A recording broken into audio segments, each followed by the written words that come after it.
All right, let's do a sound check here. Can you hear me? Say, yep. Yep, there we go. All right, thanks so much for being here with me. This is crazy AF, just so you know. But I'm going to try this for a little while. So, if I thought it was weird before, it's even weirder now. Maybe I go DJ. All right, guys, so thanks so much for coming to the session. I really appreciate you being here. It's just a really, really great environment, a great event to be part of, and I'm excited to share some ideas with you. But first I want to go to war with one idea, an idea that luckily we're hearing less of, but still in my mind far too much. And that's the idea of this new normal. Is there anybody here not sick to death about hearing about the new normal? Like, when did we start glorifying normal? When did normal become something that we wanted to be excited about? Like, it's crazy to me that we live in a world in which we're still talking about the fact that, oh yeah, guys, normal. Like, we should always, all entrepreneurs go to war with the idea of being normal. It's not something that we engage with, it's something that we like. I don't know if any of you watched the documentary. It was like a movie documentary. It was called Free Solo by Alex Honnold, the guy who climbs without the ropes. Did any of you see it? Right, that's gnarly, gnarly, gnarly thing. You watch it, and this dude's climbing this big mountain, and he's got no ropes. If you want to tighten your glutes, right, if you want to get the proper ass workout, you watch that show, because you could crack nuts in your bum the whole time you're watching that thing as he goes up there, and you know he lives, but the whole time you're watching, like, this time he's going to die when I'm watching this thing. But I remember watching it, and there was one line in the talk that really blew me away, in the documentary that really blew me away. It was Honnold. He turned around and the guys were asking him about the risks he takes and what he does and things like this. And what he said was this. He said, nothing good happens in the world by being happy and cozy. And I buy that. Right? Like, when we're happy and cozy, if you're in a business, all of those of you who are business owners, you know what it's like. You know when you're sitting there, you wake up one day and you're like, this is good, life feels good, you shit yourself straight away because you know that reckoning is coming. It's like that. Do you remember the movie Meet the Fockers? The second one in the series. And when he gets onto the airplane and everything works, he's like, what? No, man, everything is going perfectly. And you just know it's about to hit the fan. So I don't want to glorify normal. What I want to do is go to war with it. I want to nuke normal altogether. And in order to do that, we need to understand what it gets in the way of us being normal. And I believe there are 6 deadly sins. 6 sins that we come up with as business owners or in business at all that constantly maintain the status quo, that hold us where we are. And for me, failure as an entrepreneur isn't going out of business. Most of us don't go out of business. Actually, the ones who are here, we are the survivors. Failure as an entrepreneur is not evolving and changing, not being significant. And we were chatting about scale a few moments ago. I don't want to scale my business. That's not my personal journey. That's not what I want. I don't think that has to be the only way you want to do it. But I want to scale the impact that I make. I want to scale the things that I do. I don't need a bigger business. I need a bigger footprint, a bigger impact. Right? I don't let anybody judge me of being a success or a failure based on the size of the amount of people I hire in my company, because I still want to have a great life. And this kind of leads me to that first one. That first sin is that sin of lust. That, we want this, we lust after, we've been sold that we have to scale our business. We've got to build these big, enormous businesses that we can sell. And for sure, some of you, that is your journey. And the impact that you make will be fantastic if you build and scale your businesses. What I want to say is that lust, that pursuit of, I want to be the biggest entrepreneur in the world, that doesn't have to be everybody's yardstick. I want to retire, I want to get to the point where I have got my business to the size where it is the least amount of people with the most amount of impact. Because I want to have an impact personally as an entrepreneur with the people that I hire. Now again, I get that might be a complete turnoff to some of you. Some of you want to have hundreds of thousands of employees and do your thing. More power to you. I just don't think that has to be the case. But there's another aspect of this lust thing that's a problem. It's our intentions when we start. Because I think we were lied to. We were all sold down the river with that story, that Confucius quote, do what you love and you'll never work a day in your life. How's that working out for you? Right? Like, I mean, come on, I don't buy that at all. Do what you love, you never work a day in your life. I love motorcycles. If I did what I loved, I'd be delivering your pizza. Okay, you don't do what you love. That's hopefully more like this guy than that guy. But still, it's not about, when you love something, it works. Right? If you love something, you love it because it's functional. That's not what drives entrepreneurs. We look at shit that we hate and we fix it. Right? That's what entrepreneurs do. Now, I want to give you my background. So I started Missing Link when I was 22 years old. I'd been working previously for a company called Gearhouse. So we do lighting, sound, and AV and staging like the guys do at the back there. I managed to work with a lot of really, really cool bands. I worked with Bon Jovi, Iron Maiden, Def Leppard, a whole bunch of really cool bands. It was actually quite funny. I was working with Cliff Richard, and my mum and dad came to the gig, and my mum came up to me and said, "Oh, Richard, would you maybe introduce me to Cliff?" I was like, "Mum, we don't really do that, you know, it's a bit unprofessional." And she says, "Oh, go on. He's on my list." I was like, "Mum, bro, there's too much. There's no way I'm doing that now." And I said, "Besides, Dad is right behind you." And my dad looks at me and says, "You know, son, if he's on the list, he's on the list, you know." So I don't know what my dad's attorney for. But anyway, so I used to go and I used to work on events like this, like these guys. See these guys in the back? Wave.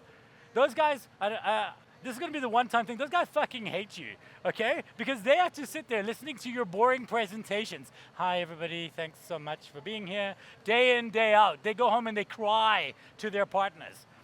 And this is what used to happen to me. And I was frustrated. The other thing was that we had no work. We had no work in winter. So if you were doing big concerts in South Africa, you didn't have work in winter. And I realized that there was conferences as well. You could do these really cool, badass conferences, and that could happen. So I went to my boss and I said, "Can we start a conference division of the company?" And I started, I was like 20 years old, and he was like, "Cool, let's do it." And I would go to all these CEOs of big companies. I said to them, "I can turn you into a rock star." And you'd think these guys would be above that. Like, no, let's talk about EBITDA. Bullshit. They all want to look like rock stars. So you've all been to one of those events where you walk in at the convention center, the lights fade out, and the music starts playing, and the CEO comes running down, high-fiving people, like, "Oh my God," everyone's like so excited. He's got fireworks shooting out his nipples, and shit's going crazy, and you're like women at the front, you're spontaneously orgasming from the sheer awesomeness. People are sacrificing children and throwing it at him, and he gets onto stage, and he's like, "Yes, yes, thank you, thank you, thank you," and you're all like, "Ah!" It's like, "Thank you, woo!" Right, now by leveraging economies of scale through best practice, only then and then he proceeds to give this presentation for the next half an hour, and you're looking at him thinking, "No, what just happened? Where's Nipple Man? Firework Man? Like, what just happened to my life? Your eyes are bleeding from this. I can make this up. This is an actual slide. This was presented to the United Nations. Apparently somewhere on this slide is the solution to the problems in that part of the world. You know, how's that working out for you?" So I started my company, Missing Link, a presentation company. I didn't start it because I loved presentations. I started it because they were so fundamentally broken. I thought we could get people to be better. That's entrepreneurship. Entrepreneurship isn't about lust for solutions, it's about lust for problems, right? We fix problems or we fill gaps. That's what we do. And the biggest thing about us as entrepreneurs is that we don't constantly look for those gaps to fill. Because as we evolve in our business, we become smart. And with that smartness comes a problem. And the problem is what I refer to as my second sin, and that is legicide. Legicide is the title of the first book that I wrote. But I want to show you something. We're going to do a bit of an experiment as a group here. You're going to shout out to me. I know it's going to seem weird because you can't hear yourself, but it's okay. I will see you and we will make this work. What I'm going to do is I'm going to show you a picture and you're going to tell me what you see on the screen. You all got it? Okay, you know those ink blot tests? You know how like much you need? This is not one of those. So let's go. What do we see here? Cow. What else? Cloud. A car? A person? Anything else this side? A peacock.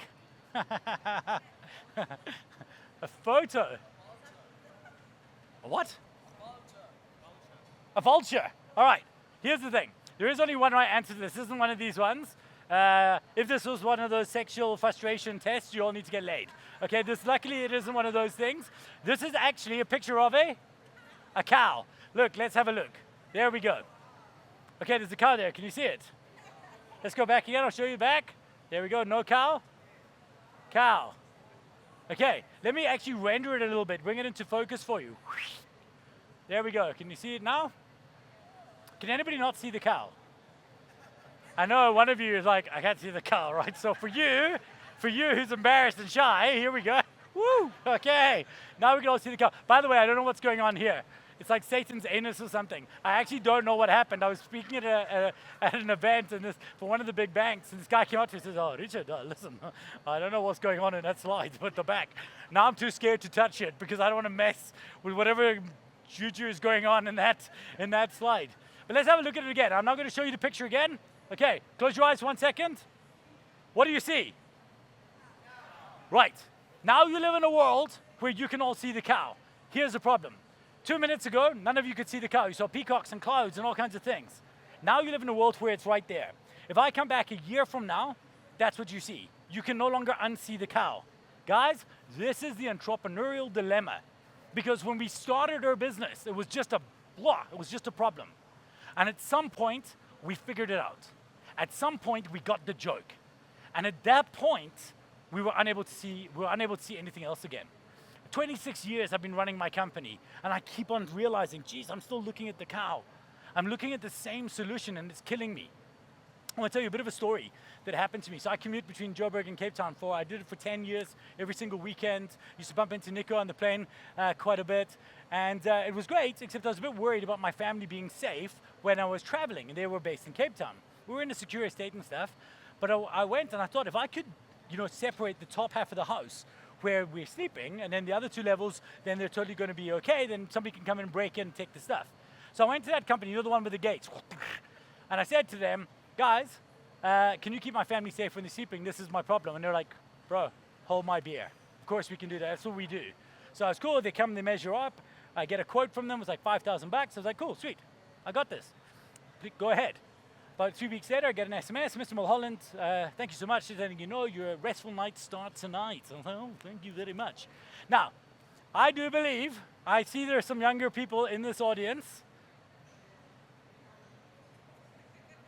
and I do believe that you guys, whine and moan, sometimes more. You like complain as if perfection was a God-given right.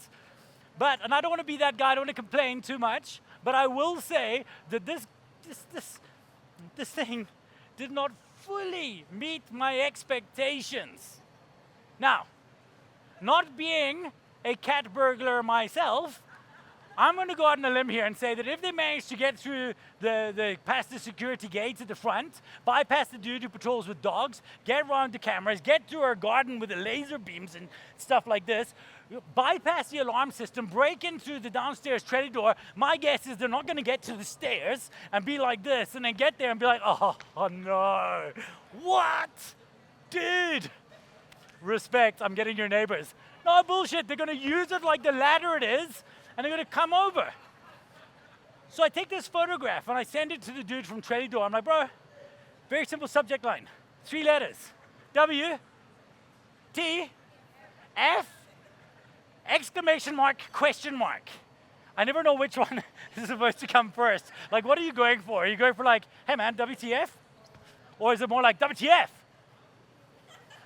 Whatever one it was, I must have got it wrong, because all I got back from the guy was a message that said, "lol, smiley face." So I phoned him. I'm like, "Bro, what do you mean lol, smiley face?" He said, "Yeah, I'm laughing at the picture you sent me." I said, "Sure, but what is it?" He said, "No, that's the gate you ordered." I said, "But I didn't order a gate." And it was a silence. And he said, "Yes, you did." I said, No, I ordered keep my family safe while they're sleeping. Your solution to that problem was this gate." And he's like, "Bro, you're being unreasonable. Like, you didn't specify you wanted a wedge." I said, "Dude, I don't know wedges exist, but I assumed that was a given the brief." Anyway, they end up charging me an extra 3,000 Rand. They put in a wedge. All's well that ends well, except for one kink in the story. I was presenting at a conference for an insurance company, and the CEO's insurance broker, CEO of Trelidor's insurance broker, was in the room. That was an awkward phone call the next day. The guy's like, "Hello, hi, blah, blah, blah. I'm so sorry. This is not how we do things," and things like this, and everything went on. And then he says to me, "So," I said to him, like, "Dude, it's okay. I totally understand. These things happen." And he says to me, "So, are you going to stop telling the story?" I was like, "No, dude, it's such a good story, but I'll tell them you called." So he says hi. But here's the thing. Let me take you through what happened there. Do you remember? Some of you will not, but some of you will remember the first time you saw a Trelidor advert. This was the advert. I'm going to do this for you, an interpretive dance and theater. A woman comes home, she's in her car. She gets out of her car, she picks up her shopping, and she's holding these 2 bags. She starts walking home, and all of a sudden this dude jumps out with a balaclava on. He's like, "Wah!" And she's like, "Ah!" And she drops the bags, and she ran. And she's running, and he's like behind her like, "Oh my God, oh my God, oh my God." And she's like, "Wah!" And she runs around the swimming pool like this, and he runs around the swimming pool like that, and then she runs through the door, and as she's going through, she grabs the trolley door, she throws it behind her, the door slams, he runs up and he grabs it and he's shaking it. He's like, "Ah," and she's like, "Fuck off," and that's trolley door. That was the pitch. Do you remember the advert? That was the problem they solved. The problem I know you didn't. Adverts were a thing we used to have to watch. That was so funny. So that was the problem they solved. The problem they solved was you running through the gates, trying to get away from somebody. But at some point, the problem evolved. And here's the thing. They never evolved with it. They still thought they were in the business of quickly closing gates, and no other problem existed. What we need to understand as entrepreneurs is that we fall in love with a solution when what we really need is to rekindle our love for the problem. Right? We fall in love with a solution. What we need is to rekindle our love for the problem. What problem are we solving? That's what we've got to care about. I'll give it a second because I see somebody taking pics. When I started Missing Link in 1997, we went out there, we were in the first phase. It was very easy, we had to solve a problem. I had to make people care about the problem in the world, that being a bad presenter was costing your business money. And it was difficult, the effort. It was a huge uphill battle, until eventually they started believing us. A guy called Miles Ruck brought us in to run a big conference for him. And then that, it started a snowball effect, and people started caring. So then we went into phase 2 of our business, where many of you are probably at today. And that is where we refine a solution. We figured out the problem. People have the problem. Now we just got to work out how can we optimize the solution so we can deliver it in a better way, right? So we can make more money. We can do it with more ease. And that's where many of us exist in the business. But then all of a sudden, it became an effort again, and I couldn't understand why, until I realized that the world had changed. At around 2010, all of a sudden, everybody in this room had seen a TED presentation. Everybody had seen Steve Jobs, larger than life, strut across the stage. Our relationship with presentations changed, but I was still solving problems like it was 1997. I needed to evolve our product set, and I had to take a whole bunch of the things that made me money up to that point, and I had to sacrifice them, right, into this next area where I had to solve new problems. I had to get rid of some of the things that I'd done and move on. Sometimes we get to a point where the thing that made us money in the past is a solution for a problem that used to exist. And because we solved it, it is no longer the problem that our clients have. And we've constantly got to be ahead of them. We've got to know the problems they have before they do. And I'm going to get to that in a second. This, for me, is a fundamental premise of Legicide. It's a very, very simple concept. If you have an established business, innovation will not happen when you start doing something new. Innovation will happen when you stop doing something old. In an established organization, innovation doesn't happen when you start doing something new, it happens when you stop doing something old. What can we turn off in our business? Now, there's a line, because one of the challenges is many of us have staff. Many of us have people that are working for us. So there's a line I always say to people, when you've got to go and tell your staff over and over and over again, because you want your staff to challenge you. In fact, if you look at the methodology, it's all about the autonomy and the empowerment of your team to come up to you and say, hey, wait a minute, Rich, this doesn't make sense anymore.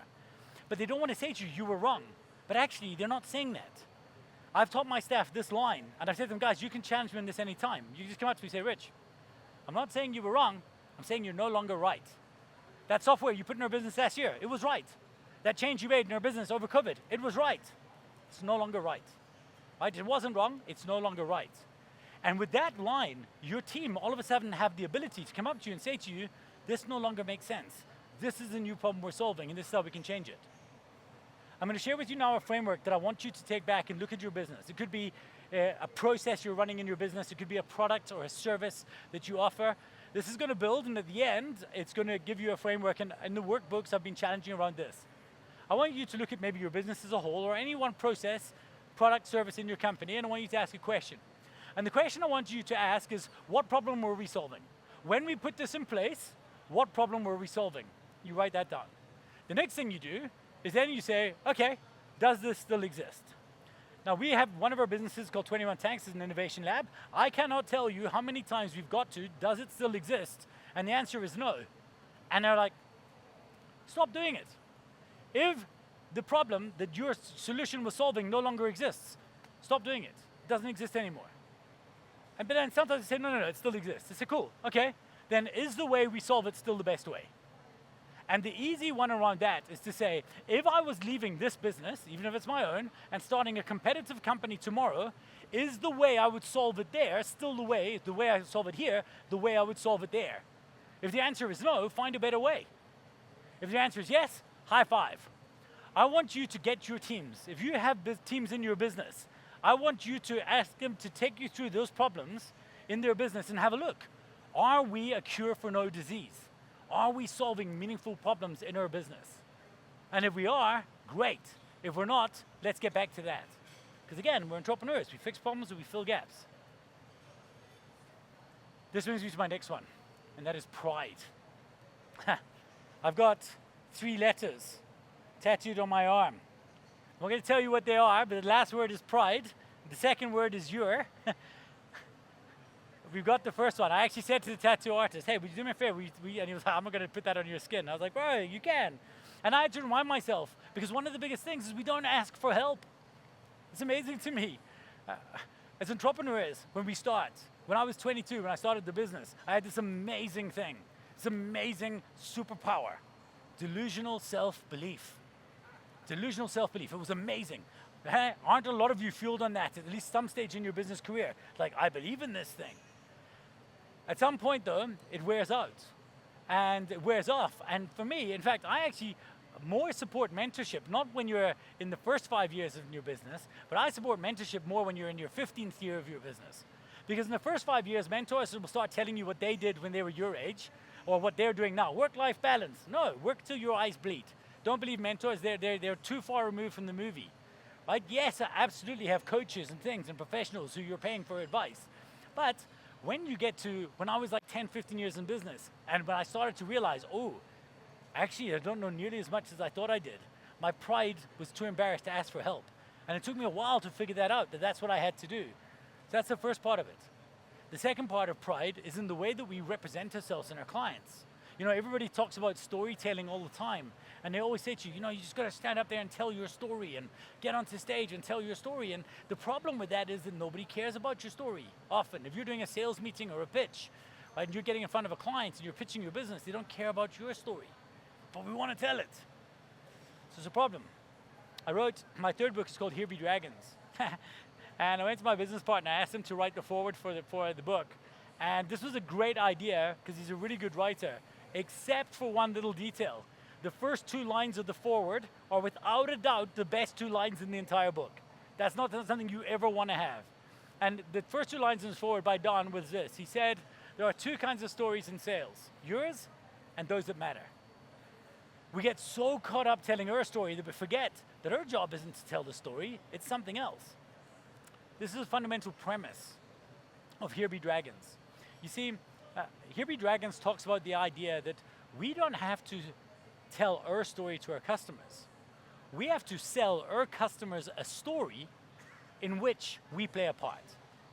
If all of a sudden you believe that you have a shit, our sales presentations are really, really terrible and this is costing us money problem in your business, then Missing Link looks like a solution. If you do not feel that you have that problem in your business, then you don't need to speak to me. Right? So my job isn't to tell you my story, it's to sell you a new story in which there's a dragon in front of you that you've got to slay. And I think there are 3 kinds of dragons. The first is the dragon of discovery. The Here Be Dragons actually comes from an old term called Hic Sunt Dracones. And it was the thing that was in those maps, the little dragons drawn on the maps. They represented the new lands that we hadn't yet found. This is the dragon of discovery, the new opportunities that I can open up for you in the world, the changes you can make, the innovative futures that we haven't yet discovered. That's what's out there. Come with us and we can help you do it. If you believe that's what you want and that's what you're going for, that's the one dragon. The second dragon is the easy one. It's the dragon that's flying into your village and is breathing fire. That, my friends, is the dragon of catastrophe.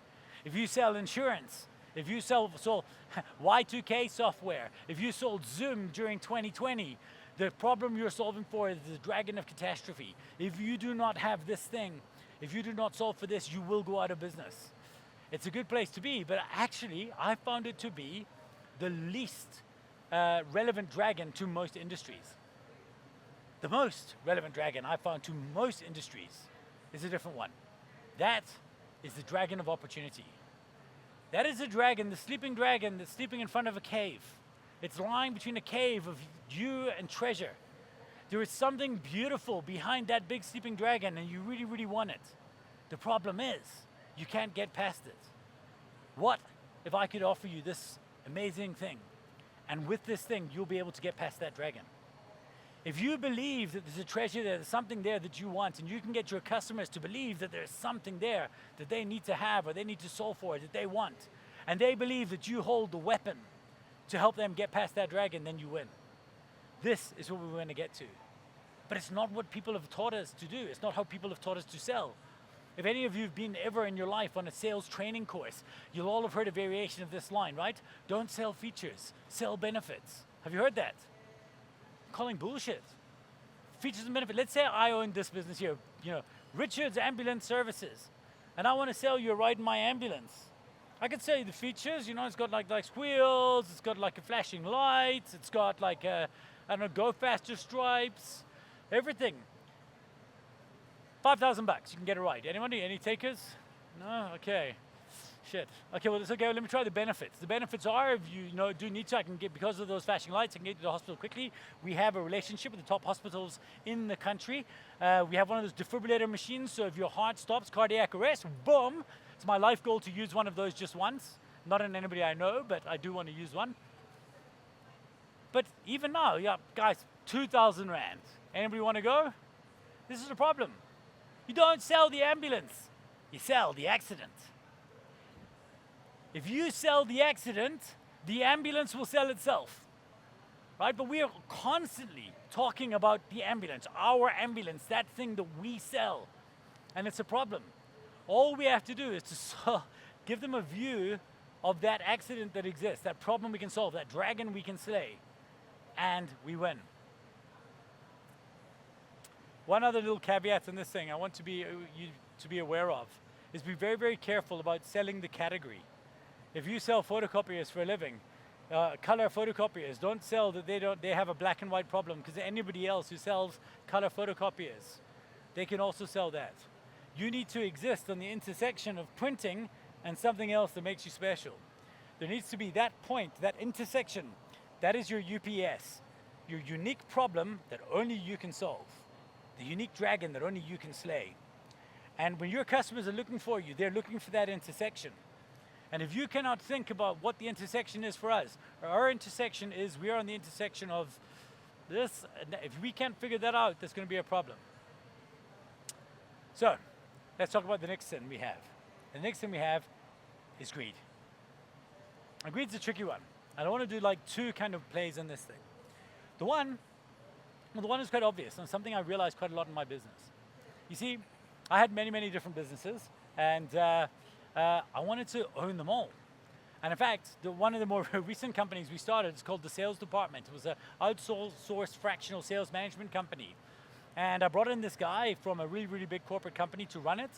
And I said to him, come in and run this business. It's your business. You run it like yours. We had a salary ready for him. We had an offer to make. And I brought it in. I gave him equity, and I gave him 30% equity. I owned 70%. Do you think he believed it was his business? He didn't. It was a problem. We need to understand that we need to change our relationship with equity and what we have. And I constantly felt that I had to hold on to all of it. But it turns out that some programs that I showed my children maybe had the best advice for me when it came to this idea of equity and upside. Some of you may have seen that show. It's like, hey, everybody, sharing is caring. If ever I speak like this, I know my wife will not have sex with me for a very long time. Golly. So, that was two children and many, many Barney impersonations has got me there. Guys, we need to change our relationship with owning everything. And that has been the prevailing wisdom for a long time, that you got to own it all. But I realized a long time ago that I'd been holding on to too much. Now maybe in a primary business, there's different, employee programs that we can do for shares and things like this. And I also understand that giving away shares in the business is not always the answer. But I absolutely know from personal experience that holding on to all the equity in your business, that's certainly not the answer either. But the next thing that comes to greed is greed for what we pursue within our businesses. I think a lot of us are obsessed with this idea of like dropping the mic, throwing the thing, of being the best, right? We want to be the best at what we do. You know what? Our customers don't care about that either. It's a weird thing. If you think about like what is the best restaurant in South Africa, I don't know, like people say it's Test Kitchen or something like this, or whatever, one of these big things. How often do you go? You get a big, once or twice in your lifetime, we go to best. If I asked you, what is the best? Let's try this. What is the best music album of all time? Best band of all time by critical acclaim. Queen? Anything else? U2? Huh? UB40? So, interestingly, of those bands, I toured with 3 of them. UB40, U2, and AHA. I nearly died during UB40. I nearly fell off the very, very top of the truss. It was quite gnarly. As an aside, my boss took me down because I was at the top, the wind blew it, and it blew me off the scaffolding, and he grabbed the pole that I was holding onto and pulled me back on. And he took me down during the show, and I was a lighting engineer, and the lights came on, and they shone, they're called Molfe, those big audience blinders, you know those ones. And he made me not run follow spots, he made me come and sit inside of the stage, and then when those big lights came on and the audience went, yeah! He looked at me and said, bro, that's why we do what we do. And that was a lesson I've never forgotten a day in my life. The best is an interesting thing. If I had to build the best sushi restaurant in Midrand, I would need like the world's best sushi chef. I'd bring him out here and I'd do that. I need great ingredients. And I'd need like to have beautiful ambiance. And I'd have to hope that all of my versions of best was the same as the critics' version of best. Right? I'd have to make sure I got all of those things right. And then wait, when they came to review the restaurant, I just gotta hope that this is gonna be perfect. And maybe it was. And maybe people come. And it's amazing. Until one day somebody has a better chef and newer ingredients and a hotter location. And then I'm the second best. And then people don't come anymore. Incidentally, I don't know if any of you have seen that documentary, Jiro, J-I-R-O, Dreams of Sushi. It is the best, I see you nodding, it is the best documentary on mastery I have ever seen. It should be required viewing for everybody who's young and impatient. 10 years you make rice at this restaurant before you're allowed to do anything else. 10 years of making rice every day, right? It's unbelievable. J-I-R-O, Dreams of Sushi. I think it might be on Netflix or Apple TV. It's definitely worth checking out. So we kept on winning all of these awards. We won World's Best Presentation according to SlideShare. Prezi gave us World's Best Presentation Design. I think it was over 10,000 entrants. And it made no difference on my business. I was so frustrated. We put these big prizes up there, but it didn't move the needle. And yet customers were still coming to us, but for a different reason. And I realized there that it was something else, and this might not be relevant to all of you, but I promise you, if you can get a little bit of this in your business, no matter what you do, it will go miles and miles. And that is this metric. It's not about being the best, it's about being the favorite. You want to be your customer's favorite person to deal with. If you ask me, what is my favorite band? There's no debate, there's no argument, I'll tell you. My favorite band is a band called Rise Against. Rise Against is a punk rock band from Chicago. If you ask me when I listened to it, it actually answers about 25 minutes ago when I was listening to my playlist before I got on stage. Because we listen to favorite all the time and nobody can debate favorite. We choose favorite. If I asked you about your favorite restaurant, you're not pretending it's the best. It's if I was visiting you and I said, oh, what's your favorite place to go to? You would take me to your favorite. And it would be amazing. And how often do you go there? You go there every other week. Favorite is significant, but the rules are different. I used to have this guy who worked for me. His name was Andrew Kang. Andrew Kang was gay and he was Asian. He identified, you can't make this up, and he's been trying to socialize this forever. He identified as being a Gaysian and has been trying to get the world to own that as a term. But he was a gay Asian and he wanted to build a restaurant.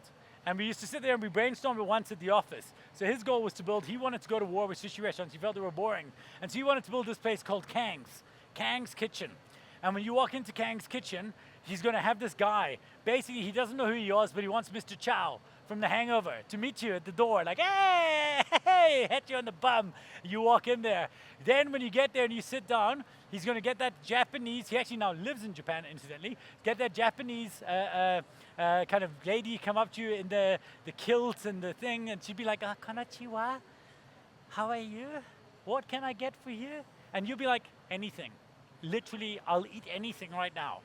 And then on the screens around you, there's going to be those old Bruce Lee movies. You know, want to fight? Fight me. Or for that little dude in the corner doing Tai Chi. Outside, there's going to be two signs, one in Mandarin, one in Cantonese. They're going to say free karaoke. And tourists are going to come in the door. You're going to be eating sushi. They're going to be singing for you. You rode it to town in a horse with no name. Sha-la-la. It's going to be amazing. The only non-Asian in the entire place is going to be the sushi chef. Because the sushi chef is a 6-foot blonde woman wearing a Kill Bill bodysuit, cutting your sushi with a samurai sword. And here's the thing, some of you are going to hate it.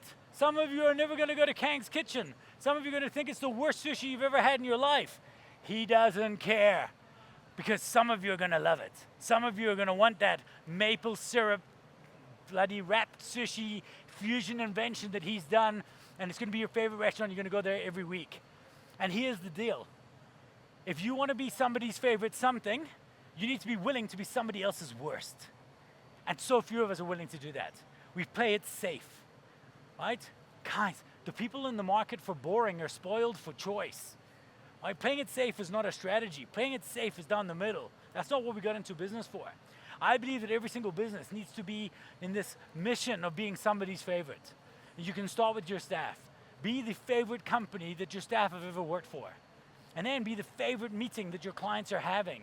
I promise you, I don't care what you sell in the world, from presentations to industrial machinery. If people have a great time every time they're at your office, they will remember you. That's why we built our office. Our strategy was to build our client's favorite place. And it was super easy. Like, we had like a shooting range, we had, that was my office, a tree house, we had a fireman's pole, we had a tattoo studio, we tattooed our clients for free. We gave away free sex toys to all women in the women's bathroom. I know it seems crazy, but if they didn't keep taking them, we wouldn't keep replacing them. We had a big bag and it said, putting the O in Prezzo, and big brown paper bags, and then you could help yourself to sex toys. And you'd think, guys, you're like, I would never take one of those, I'd be so embarrassed. Women do not have that shame. They would go to the toilet and be like, oh, take one of these, hey. And they come back in like, oh, you went for the big one. And then you see that moment, they would sit next to the other one and it'd be like, and all of a sudden, the next woman would get up, she's like, just gotta go to the bathroom quickly.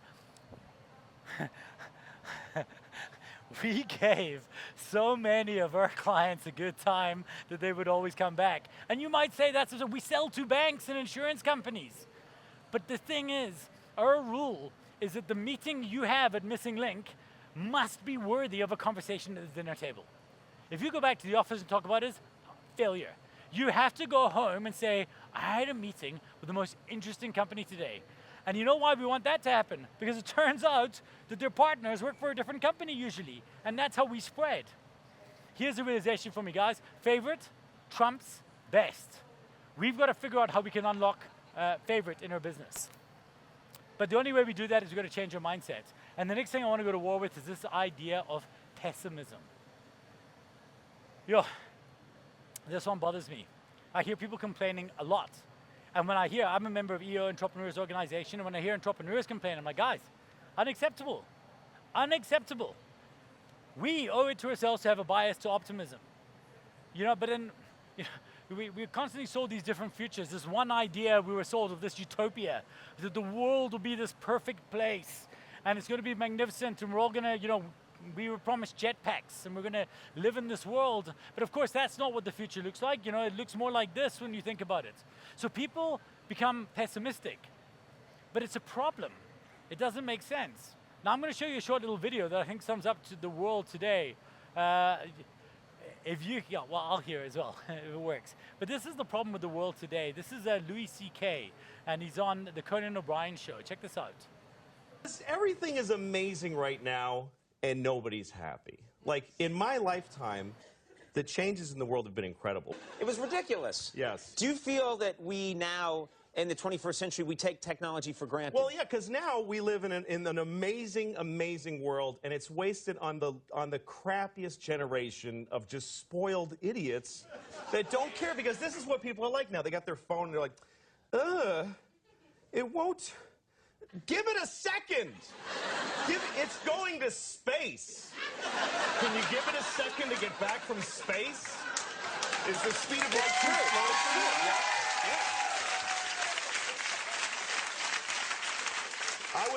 I was on an airplane, and there was internet, high-speed internet on the airplane. That's the newest thing that I know exists. And I'm sitting on the plane, and they go, open up your laptop, you can go on the internet. And it's fast, and I'm watching YouTube clips. I'm in an airplane. And then it breaks down, and they apologize, the internet's not working. The guy next to me goes, this is bull.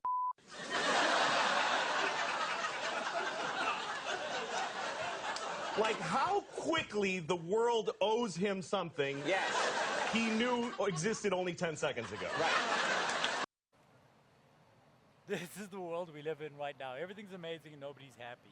And understanding this about the expectations of people is a significant thing. And the future will not be perfect, right? But it's always really, really, really good. And there will always be problems, and the future will probably look more like this, like a hybrid version of what exists. And I even hear people complain about, AI and taking jobs and things. First of all, we all know that we're not putting the genie back in the bottle. We understand that we need to have certain standards about how we deal with it. But all I think about when I see all of this, when anything is under attack, any single time that anything has happened, we have history. Bronwyn is coming to speak tomorrow. She's a futurist. But actually, what we need to be looking at more as historians as well. Because what we recognize is that every single disruptive technology, every disruption that's happened in all of human history, all it has meant is it's freed us up as humans to go and solve more interesting problems. That's what we do. That's it. That's everything. We think bigger and we think more, and we have this idea. The optimist will always look at it and say, okay, so we live in a world where that happens now. How can I solve more interesting problems? I just finished this book. I don't know if any of you have read it yet. Have any of you read Elon Musk's new book, Walter Isaacson? I read it, so I wasn't sure how to take about it. I certainly wouldn't consider myself a fan of the guy, but I think I'm ambivalent. Like, I don't think I had an opinion here or there. I do believe he's impossible to ignore. But what I realized is the difference between him and I is that Elon Musk doesn't think like this. Elon Musk doesn't think about himself and his ideas. In Elon Musk's world, Elon Musk is actually small and the ideas are big. And I've constantly thought to myself this question, like, my company, Missing Link, if Elon Musk was thinking about my company and what we could do and the problems we could solve in the world, now we could shape the world, what would he think about it? And you see, for whether it's optimism or just complete and utter delusional self-belief, he believes in really, really, really high order, big problems we're solving that I had just never thought to think about. I think about my business too small. I don't think I'm optimistic enough about some of what we want to do. And again, I don't want to scale or footprint, but I certainly want to scale the impact. And I reckon what I thought about when I finished that book is a business will rarely outgrow the constraints of its founders' ambitions. Right? A business will rarely outgrow the constraints of its founders' ambitions. Our ambitions are what limits ourselves and limits our business. And again, I want to say that I'm not talking scale here. I'm talking about what is the mindset? What could this thing look like? And it's one of the challenges I want to give you. One of the challenges in your workbook. Imagine somebody like Elon Musk, whether you like him or hate him, imagine Elon Musk all of a sudden, for whatever reason, became a 50% shareholder with you in your business. What would his vision for it be? What would he have thought of? What 5, 6 steps out into the future would he have thought about in your business that you haven't thought about yet? And then think about those. Years ago, Nick and I used to work with a guy called Eric Brown, and I remember working with him on a speech, and we were talking about opportunities and the difference between optimists and pessimists.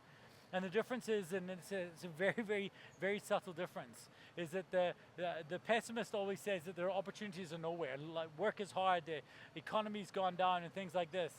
But the optimist just creates a little bit of space there and realizes that the opportunities are now here. Every single time something is bad, the optimist realizes that we can make this change. Yes, this has changed. This is now a chance for me to solve a more interesting problem. If this is sounding like it's the same thing on repeat, it absolutely is. Guys, we owe it to the future to have a bias towards optimism. And I understand that like we see this kind of cheesy shit and we want to punch it in the face, and I get it. But let this be the reality for you. And think about this. No pessimist has ever achieved anything worthwhile. Think about anything in the world and it was not done by a pessimist. So that vision of the world, I want you to hold on to that for a second while I introduce you to the last sin. And this is the one, this is the call to action for all of you. And the last sin I see in leaders over and over and over again is the sin of silence. We learn so much at places like this. And we go and we put it in our books and we turn it into actions, hopefully, but we don't share it with our teams. We don't go back and lead and do these things and share things. We read these amazing business books. We don't share them with our teams. We maybe buy them a copy of the book, but that's not leadership. They don't want to read the books. So what's big in your world isn't big in their world. We, as leaders, have to share that. You know, if you go onto Google and you do a search for the word managers, it's quite interesting because you're going to find stuff like this. And I can see and hope that none of you aspire to this cheesy management stuff. But if instead you put in the word leaders, you'll find a different category of people. You'll find these guys. And the one thing that all of these people have in common is you can picture every single one of them standing in front of a crowd of people with their fist in the air. Because the difference between a leader and a manager is the ability to communicate. When you lead, your people, leadership is not, being a boss is not leadership. Being a boss is it's a title. Leadership is when somebody else chooses to follow you, and they'll choose to follow you because you said something big. I have a challenge to all of you. We've got a service, and it's a completely free service. There's no sales pitch here, called Atomic Talks. We've turned the latest business books into 10 to 15-minute keynotes that you can deliver to your staff. We give you all the PowerPoint files or Prezi files. We give you coaching videos and all the resources you need. Just because I want to change your relationship with presenting. I want leaders to stand up and speak. This was born out of the biggest failure in my leadership journey. So go to atomictalks.com, it's all free, I promise. Years ago, I was the president of the Joburg chapter of the Entrepreneurs Organization. And because I was like a public speaker guy and ran a presentation company, all of a sudden I'm surrounded by this group of giants, peers that were giants. And I was like, oh, I don't want to be that guy. I don't want to stand up on stage all the time and deliver that way. So I spent my tenure sitting down, asking what did they want, listening to what every LinkedIn post tells you. Leadership is listening. What do you want to do? What do you want to do? That's not why they signed onto my board. They wanted for that year to learn from another leader. Right? I needed to lead from the front. And at the end of the year, I changed nothing in the EO. I didn't move the needle at all because I was too placid, because I didn't want to stand up and I didn't want to take charge. And one of the board members called me out for it near the end of my tenure. He said, bro, you didn't push us. And he was right. And the day that I hand over to a guy called Ross Drakes, who took over for me, it was a Saturday morning, 1st of July, that's when the thing goes. And I was having a little bit of a pity party for me, and my wife walked in. She saw me and she said, what's wrong? And I told her, and she said, okay, bro, do you want a pill? I'll give you a cement pill, harden up, right? Like, this is not you. Like, you've always told me, like, if you figured something out, if you've learned something, then go and share it with your team. Write down your lessons, right? What did you learn about that experience? And go take that away. And the last slide I have for you is I want to share with you the lessons I learned that year. This is what I wrote down and what I presented my team that Monday. And to me, it's the most important tenets of leadership that I feel like we've forgotten. And that was this. So, the first part, nothing feeds the status quo like the unspoken thoughts of leaders. You have ideas inside your head that you will get in the 2 days you spent with us today. I want you to take those and turn them into ideas for your teams. The next thing is a leader's authority is the last line of defense.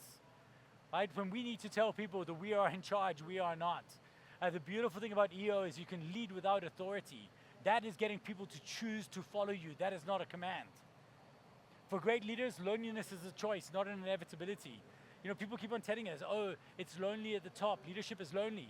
During COVID, I told my staff, guys, I don't know what I'm going to do, but I got a plan. I'm going to try to solve this for you. My staff came up to me with an idea that they would go do freelance work, and then any money they made doing freelance work, I didn't have to pay them in their salary. My staff came up with that because I shared with them. I led with them the ideas in my head and the problems I saw with them. They were the ones who said, go for it. Then this, a leader's words should be chosen even more selectively than the people they are intended for. We spend all this time and energy bringing people into our business and almost no time speaking to them. Every second week I speak to my team. And my team in different sections, they speak to each other because we've got to constantly be driving ourselves forward. But we don't. I see so much of this stuff and we're leading silently. And then this. No great act of consequence ever came from a silent leader. To speak is to lead. That is my call to every single one of you. I want to call for you to take the lessons that you have learned here. I want you to pick the top 5 lessons you've learned in the 2 days, and I want you to send an email to your entire team and say, guys, I want to share with you what we're going to do differently.